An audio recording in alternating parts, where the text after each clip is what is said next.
नमस्कार, आप देख रहे हैं प्रॉपर्टी प्लस। मैं हूं दीपक यादव। इस शो में हम बात करते हैं रियल एस्टेट से जुड़े मुद्दों की। इंडस्ट्री एक्सपर्ट्स के जरिए बारीक विश्लेषण करते हैं रियल्टी सेक्टर के विषयों का।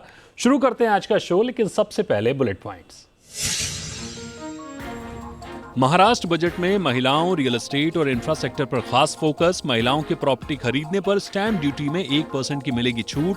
3 साल में 10 लाख अफोर्डेबल घर बनाने के लिए 12,000 करोड़ रुपए का ऐलान। इस वित्त वर्ष में 3 लाख घर बनाने की योजना, तो वहीं राज्य में इंफ्रास्ट्रक्चर के लिए 36,000 करोड़ का ऐलान। बीते 2 साल के मुकाबले हैदराबाद में घटी घरों की बिक्री। फरवरी में हुआ 2,816 करोड़ कीमत के 5,274 घरों का रजिस्ट्रेशन। कुल घरों की बिक्री में 51% हिस्सा 25 से 50 लाख कीमत के घरों का। फरवरी में 1,000 से 2,000 वर्ग फीट के सबसे अधिक 68% घरों की मांग। जेपी इंफ्राटेक की 20,000 से अधिक घर खरीदारों के लिए जगी उम्मीद की किरण। एनसीएलटी ने मंजूर किया सुरक्षा रियल्टी और लक्षद्वीप इन्वेस्टमेंट का रेजोल्यूशन प्लान। अब सुरक्षा रियल्टी जेआईएल के 26 प्रोजेक्ट 6 से 42 महीने में करेगी पूरे। 2017 से कानूनी लड़ाई लड़ रहे घर खरीदारों के लिए राहत वाला फैसला।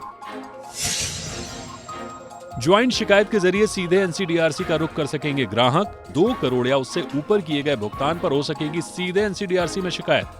अटके घर खरीदारों को हो सकता है सबसे अधिक फायदा। अलग मत वाले घर खरीदारों के लिए भी खुला रास्ता। और अब बात रियल ट्रेंड्स की। नोएडा में दिवालिया हो चुकी जेपी इंफ्राटेक के अलग अलग प्रोजेक्ट में फंसे 20,000 से अधिक घर खरीदारों के लिए एनसीएलटी यानी नेशनल कंपनी लॉ ट्रिब्यूनल से राहत की खबर आई है। एनसीएलटी ने इन प्रोजेक्ट्स को पूरा करने के लिए मुंबई की सुरक्षा रियल्टी के रेजोल्यूशन प्लान को मंजूरी दे दी है। आपको बता दें, एनसीएलटी के अध्यक्ष रामलिंगम सुधकर की अध्यक्षता वाली 2 मेंबर्स की पीठ ने 3 महीने पहले ही आदेश को सुरक्षित रख लिया था, जिस पर अब मंजूरी दी गई है। हालांकि बीते साल जून में सुरक्षा रियल्टी को जेपी इंफ्राटेक के अधिग्रहण को लेकर कमेटी ऑफ क्रेडिटर्स से पहले ही मंजूरी मिल चुकी थी। यानी सीधे और सरल शब्दों में कहें तो अब जेपी के अटके प्रोजेक्ट्स को सुरक्षा रियल्टी पूरा करेगी। तो अब क्या प्रक्रिया होगी, कैसे प्रोजेक्ट पूरा होगा, कब तक पूरा होगा, प्रोजेक्ट की निगरानी कैसे होगी, इन्हीं बुनियादी बातों को समझने की कोशिश करते हैं। हमारे साथ 2 मेहमान हैं। हमारे साथ हैं Aditya Parolia, advocate supreme court, और वेंकट राव हमारे साथ हैं, लीगल एडवाइजर यूपी रेरा और फाउंडर इंटीग्राट। बहुत स्वागत करेंगे परोलिया जी और राव साहब हमारे साथ जुड़ने के लिए। सबसे पहले वेंकट राव साहब आपके पास आएंगे। आसान शब्दों में समझाइए कि एनसीएलटी के रेजोल्यूशन प्लान को मंजूर करने के बाद, जैसा कि ऑर्डर में कहा गया है कि मॉनिटरिंग कमेटी बनेगी और निर्माण प्रक्रिया पूरी होगी, तो कौन लोग होंगे कमेटी में और पूरा प्रोसेस क्या होगा?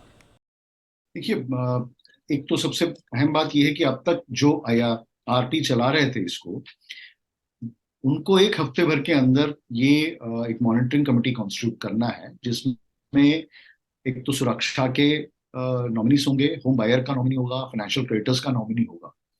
तो ये चलते हुए एक with in a certain plan, यानी कि 40 महीने के अंदर जो कमिटमेंट की गई है, इनको ये प्रोजेक्ट कंप्लीट करने की एक तरीके से जिम्मेदारी दी गई है। और अगर देखें तो पीरियोडिकली, यानी कि हर महीने डे टू डे बेसिस पे रिपोर्ट बना के हर महीने इनको इसका जो प्रोग्रेस है वो एडजुडिकेटिंग अथॉरिटी यानी कि एनसीएलटी को सबमिट करने का एक जिम्मेदारी सौंपी गई है। तो इससे ये मालूम पड़ता है कि कितना क्लोजली इस प्रोजेक्ट को मॉनिटर करते हुए और होम बायर्स को और होम बायर्स की इंटरेस्ट को एक प्रायोरिटी देने की कोशिश की गई है इस पूरे रेजोल्यूशन प्लान। आदित्य परोलिया जी, आपसे मेरा सवाल यह होगा कि जेपी इंफ्राटेक के अटके प्रोजेक्ट में फंसे ग्राहकों का जो आंकड़ा निकल कर आ रहा है वो 20,000 से अधिक है। मामला 1 दशक से भी पुराना है। जाहिर है इस 20,000 लोगों में कुछ लोग ही एक्टिवली इसको मॉनिटर कर रहे होंगे, कुछ लोग तो उम्मीद भी छोड़ चुके होंगे कि अब घर मिलेगा कि नहीं मिलेगा। रेजोल्यूशन प्लान मंजूर होने के बाद अब एक नई उम्मीद जगी है।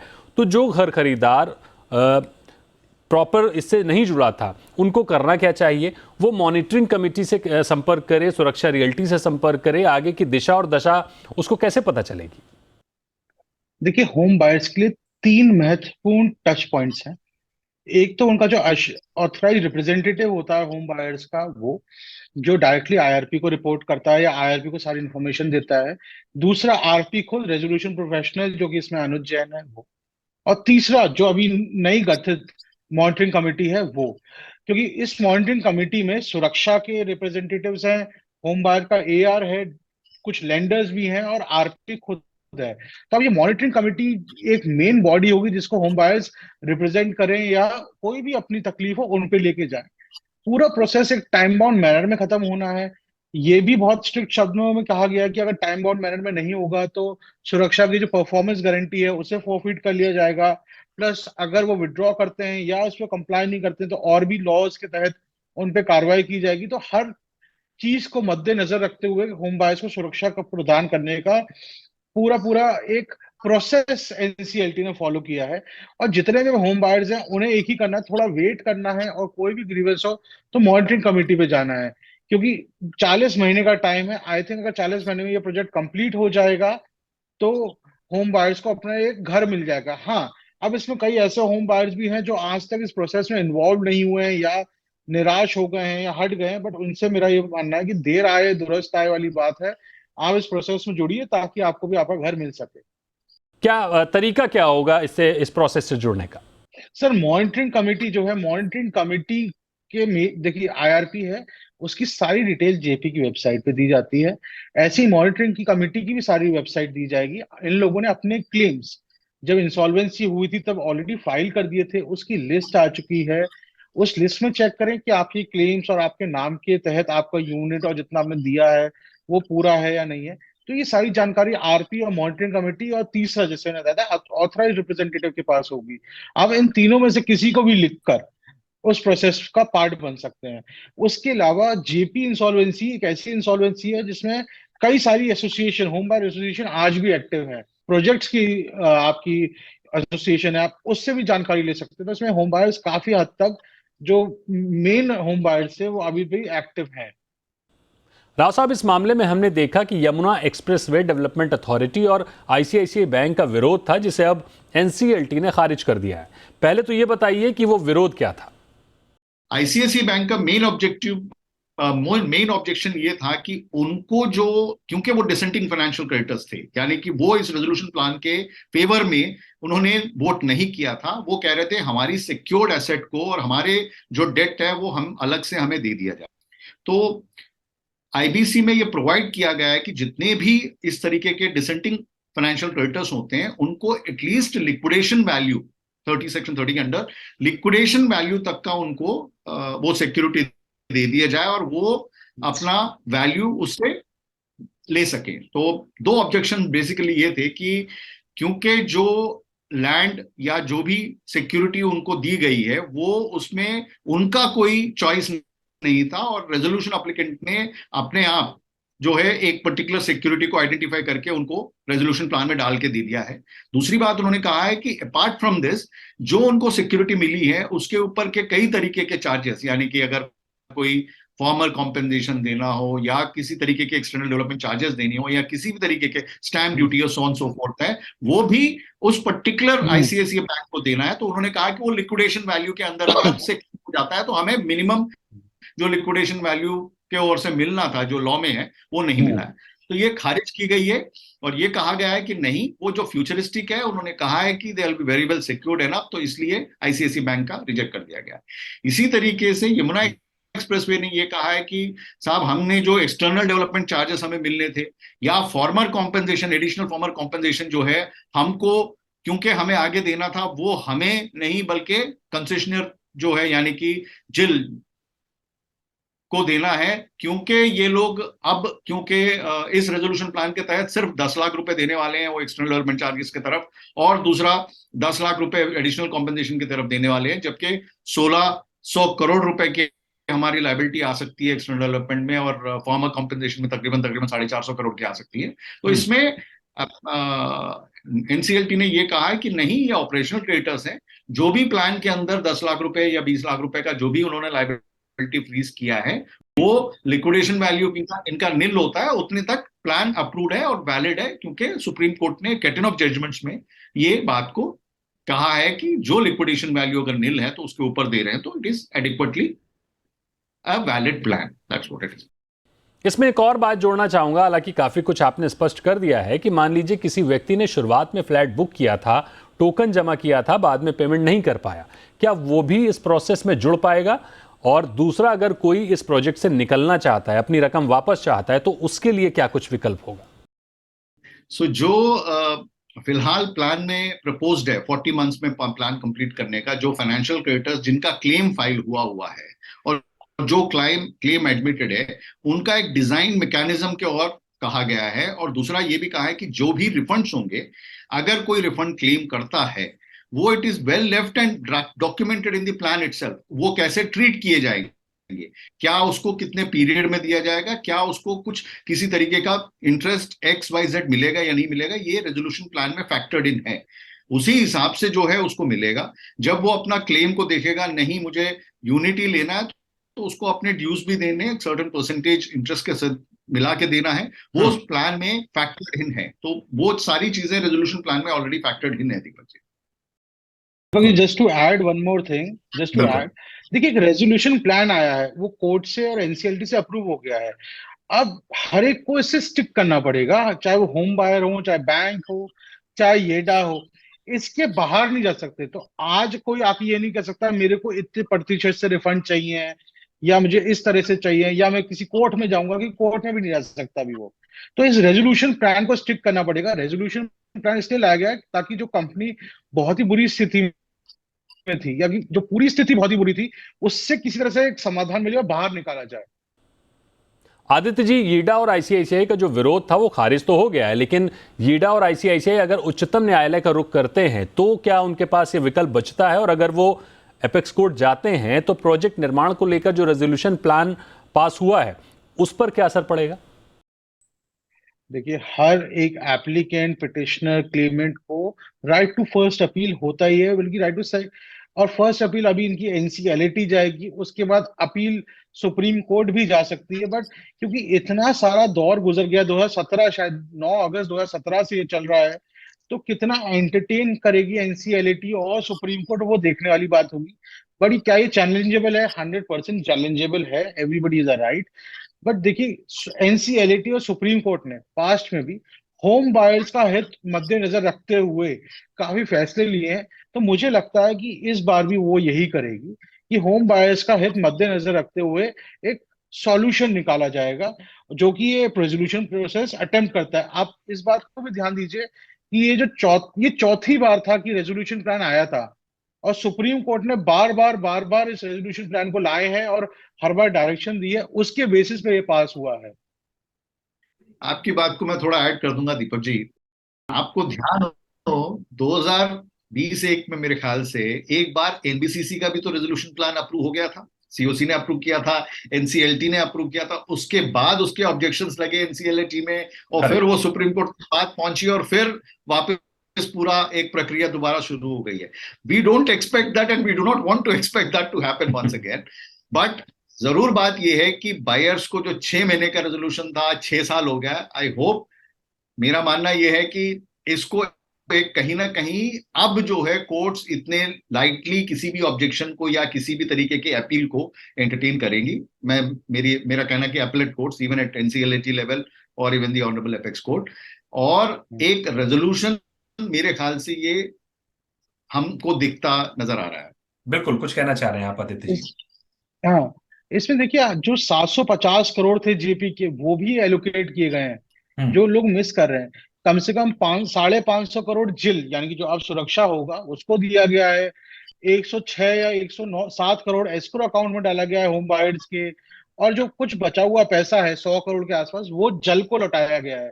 तो कम से कम 650 करोड़ रुपया होम बायर्स को एनसीएलटी ने दिया है, जो एस्क्रो में जल ने, जेपी एसोसिएट लिमिटेड ने डाला था। बट हाँ, इस इश्यू पे अगर चैलेंज करना चाहे तो जल कर सकती है, क्योंकि इस इश्यू पे अभी तक सिर्फ यही पहली डिटर्मिनेशन है, इससे पहले कोई डिटर्मिनेशन हुई नहीं। इस पे आप देखेंगे, इसमें भी बाकी 2 ऑब्जेक्शंस के अलावा मनोज गौड़ साहब का और जैल का भी ऑब्जेक्शन ऑलरेडी इसमें डिस्पोज ऑफ हुआ इस बार। तो डेफिनेटली ये जरूर है कि appeal, as Aditya is rightly pointing out, जरूर एक फर्स्ट राइट का अपील रहता है, and people who are agreed will certainly move forward. बिल्कुल, जैसा कि आपने बताया कि बड़ी ही बारीकी के साथ इस मामले को सुलझाने की कोशिश की गई है। जाहिर तौर पर घर खरीदारों की एक बड़ी जीत के तौर पर इसे देखा जाना चाहिए। हालांकि असली जीत तो तब होगी जब बरसों से इंतजार कर रहे घर खरीदार अपने घर में प्रवेश कर पाएंगे। राव साहब, आदित्य जी यहाँ रुकेंगे एक छोटे से ब्रेक के लिए, लेकिन घर खरीदारों से जुड़े एक और अहम मुद्दे पर बात करेंगे जो निकल कर आया है एनसीडीआरसी के एक आदेश से। छोटे से ब्रेक के बाद।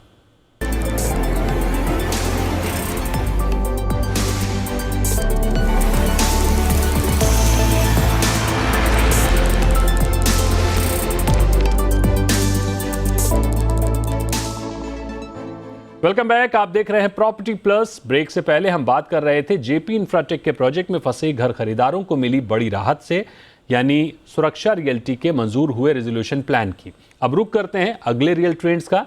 National consumer dispute redressal commission यानी एनसीडीआरसी ने भी एक लैंडमार्क जजमेंट पास किया है। ज्वाइंट कंप्लेंट के जरिए अब सीधे एनसीडीआरसी में शिकायत कर पाना और आसान हो जाएगा, लेकिन इसके लिए ज़रूरी यह है कि इसमें कम से कम 2 करोड़ या इससे अधिक का भुगतान किया गया हो। हालांकि पहले या तो उसमें से प्रत्येक को इस रकम सीमा को पार करना पड़ता था या फिर समान रूप से स्थित सभी होम बायर्स को मिलकर क्लास एक्शन फाइल करना पड़ता था। तो इस पूरे मामले को एक बार बारीकी से समझते हैं। आदित्य परोलिया जी, सबसे पहले तो आप समझाइए कि ये पूरा मामला क्या है। देखिए, एनसीडीआरसी ने अब जो जजमेंट दिया है वो एक्चुअली पाथ ब्रेकिंग और लैंडमार्क इसलिए है क्योंकि अब एनसीडीआरसी डायरेक्ट एक एपेक्स कोर्ट है। आपका डिस्ट्रिक्ट है, स्टेट है, फिर एनसीडीआरसी आता है और उसका सीधी अपील सुप्रीम कोर्ट जाती है। अगर आप डायरेक्टली एनसीडीआरसी जा रहे हैं तो एक एपेक्स कंज्यूमर फोरम जा रहे हैं आप। उस कोर्ट में जाना बहुत आसान हो गया है। उसके लिए आपको बहुत सारे लोग नहीं जोड़ने हैं। सपोज अगर आपने 4-5 तरीके हैं, मैं आपको समझाता हूँ। या तो आप अकेले 2 करोड़ से ज्यादा का अमाउंट आपने पे किया हो, जो कि बहुत रेयर और बहुत ही कम लोग कर पाते थे। सिर्फ दिल्ली या कुछ मेट्रो शहरों में भी कई बहुत ही चुनिंदा लोग थे जो ये अमाउंट क्रॉस कर पाते थे। उन्हें स्टेट या डिस्ट्रिक्ट जाना पड़ता था, उससे लड़ाई बहुत लंबी हो जाती थी। या फिर आप एक एसोसिएशन फॉर्म करें, उसकी अपनी कॉम्प्लेक्सिटीज थी उस वेलफेयर एसोसिएशन की। या आप एक क्लास सेक्शन फाइल करें। क्लास सेक्शन पूरे प्रोजेक्ट के लिए होती थी, यानी कि अगर उस प्रोजेक्ट में 900 लोग हैं तो 900 के 900 लोग हैं उनके लिए। तो 20 लोग जाते थे और 2 टियर कंप्लेंट हो जाती थी। पहले पब्लिकेशन अलाउड करानी पड़ती थी, वो बहुत महंगा खर्चा था अपने आप में। उसके बाद कंज्यूमर कंप्लेंट शुरू होती थी। अब इस सारी प्रोसेस को हटा के अगर एक इजी प्रोसेस लाई गई है, जो कि वो ये कहा गया है, सपोज 10 लोग हैं और उन लोगों ने 20-20 लाख रुपए दे रखे हैं, तो वो 10 लोग जुड़ के अपने 10 लोगों तक सीमित रखेंगे अपनी कंप्लेंट और वो डायरेक्टली एनसीडीआरसी जा सकते हैं और अपने सारे ग्रीवेंसेस रेज कर सकते हैं। तो इससे ये होता है कि जो क्लास एक्शन का फैक्टर था, जो महंगा हो रहा था और ज्यादा टाइम चलता था, वो हट गया है। पहले और इंडिविजुअल जिसको स्टेट या डिस्ट्रिक्ट जाना पड़ता था पिक्यूलियरिटी ना मीट करने के चक्कर में, वो प्रॉब्लम भी हट गई है। बिल्कुल, ये बड़े ही आसान शब्दों में आपने समझाया कि अगर लोगों की राय भी बटी हुई है तो जो एकमत लोग हैं, यानी जो रिफंड चाहते हैं वो एक साथ अपील कर सकते हैं, जो पोजीशन चाहते हैं वो एक साथ अपील कर सकते हैं और उसके बाद भी सीधे एनसीडीआरसी का रुख कर सकते हैं। यानी जाहिर तौर पर ये तेज रफ्तार न्याय पाने का रास्ता होगा।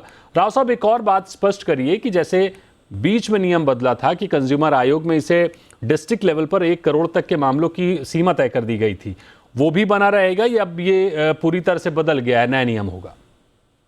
नहीं, ये बदलाव हो गया ना। जैसे आदित्य जी ने काफी बड़ा सरलता से एग्जाम्पल देने की कोशिश करी है कि जैसे मान लीजिए 2 करोड़ का लिमिट है। अगर एनसीआरडीसी में आपको आपने कंप्लेंट करना डायरेक्टली करना चाहते हैं, नहीं उससे नीचे के लिमिट में आपका, जैसे डिस्ट्रिक्ट कोर्ट में डिस्ट्रिक्ट कंज्यूमर फोरम में एक लिमिट था और उससे बढ़कर अगर अमाउंट है 1 करोड़ तक का, तो स्टेट कमीशन में जा सकते थे। टीयर्स ज्यादा हुआ करते थे और लोग उनके पास कि स्पेशली टायर 2 टायर 3 में किसी का 20 लाख रुपए पेड है, किसी का 30 लाख रुपए पेड है, तो वो लोग स्टेट कमीशन डिस्ट्रिक्ट कमीशन जाने के बाद ही ऊपर जा सकते थे अगर इंडिविजुअली करना है। क्योंकि इन लोगों का इकट्ठा मिला के अगर 2 करोड़ से ऊपर हो जाता है तो वो डायरेक्टली जो है वो एनसीडीआरसी जा सकते हैं और उसके ऊपर उच्चतम न्यायालय है। ठीक, तो ये 2 करोड़ का मामला हो या फिर 2 करोड़ भुगतान किया जा चुका हो, उसको स्पष्ट करिए एक बार। 2 करोड़ पेड अमाउंट होना चाहिए, यानी कि आपने किसी को इतना पेड अमाउंट किया ज्वाइंटली या इंडिविजुअली। बिल्कुल। तो आप जाने, देखिए इसको सबसे इजी उनके लिए हुआ जिन्होंने 1 करोड़ या 90 लाख दिया हुआ था उन्हें स्टेट कमीशन जाना पड़ता था बिल्कुल और उसमें टाइम लगता था। आजकल हमारे स्टेट कमीशन मेंबर्स भी नहीं है, उसके बाद वो नेशनल कमीशन आते थे, फिर सुप्रीम कोर्ट। अब तो क्योंकि नया एक्ट आ गया, सेकंड अपील ऑलरेडी है उसमें, करेक्ट। तो अब ये 90 लाख वाला जो व्यक्ति है अपने जैसे 3 या 4 लोग जब ज्वाइन कर लेगा तो 2 करोड़ का अमाउंट क्रॉस होगा तो डायरेक्टली नेशनल कमीशन आ सकते हैं। ये काफ़ी बेहतर तरीके से आपने स्पष्ट किया है कि अब एक आम कंज्यूमर को ज्वाइंट कंप्लेन के जरिए सीधे एनसीडीआरसी का रुख करना आसान हो जाएगा और मैं समझता हूं इसका सबसे बड़ा लाभ रियल एस्टेट से जुड़े ग्राहकों को ही अधिक होगा। हालांकि बीच में जो नियम आया था कि 1 करोड़ तक के मामलों के लिए जिला स्तर के आयोग में जाना होता है, वो प्रक्रिया थोड़ी लंबी हो जाती है। इस पर हमने कई शो भी किए हैं, लेकिन नया नियम शानदार है। नए जजमेंट से तेज रफ्तार न्याय का बेहतर रास्ता खुलेगा। बहुत शुक्रिया करेंगे आपका वेंकट राव साहब और आदित्य परोलिया जी हमारे साथ जुड़ने के लिए, इन दोनों ही मामलों को समझाने बताने के लिए। तो आज प्रॉपर्टी प्लस में फिलहाल इतना ही। आपकी कोई सुझाव, आपकी कोई राय हो तो आप हमें जरूर भेजिए। यहाँ रुकते एक छोटे से ब्रेक के लिए और ब्रेक के उस पार खबरें जारी हैं। आप बने रहिए सी बिजनेस पर। नमस्कार।